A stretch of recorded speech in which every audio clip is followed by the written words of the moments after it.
श्री विठ्ठल रुक्मिणी मंदिर जतन आणि संवर्धन कामाचा आढावा घेण्यासाठी मंगळवारी 11 मार्च रोजी बैठकीचं आयोजन करण्यात आलं आहे। श्री विठ्ठल रुक्मिणी मंदिर व परिवार देवता मंदिर जतन संवर्धन आणि जीर्णोद्धाराचं काम शासन निधीतून पुरातत्व विभागामार्फत सुरू आहे। या कामाचा आढावा घेण्यासाठी तसंच टोकन दर्शन प्रणाली सुरू करण्याबाबत TCS कंपनीच्या प्रतिनिधींबरोबर चर्चा करण्यासाठी जिल्हाधिकारी कुमार आशीर्वाद यांच्या अध्यक्षतेखाली मंगळवारी 11 मार्च रोजी सकाळी 11:30 वाजता पंढरपुरातील भक्त निवास इथं बैठक आयोजित करण्यात आली आहे।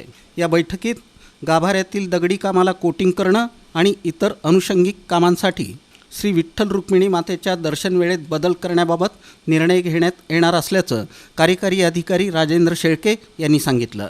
या बैठकीला स्थानिक लोकप्रतिनिधी, पोलीस अधीक्षक, मंदिर समिती, सल्लागार परिषद, महाराज मंडळी आणि स्थानिक प्रशासकीय अधिकाऱ्यांची उपस्थिती राहणार आहे। सद्यस्थितीत सुरू असलेल्या श्री विठ्ठल रुक्मिणी मातेच्या दर्शन वेळेत कोणताही बदल करण्यात आलेला नाही याची वारकरी भाविकांनी नोंद घ्यावी असं व्यवस्थापक मनोज श्रोत्री यांनी यावेळी सांगितलं।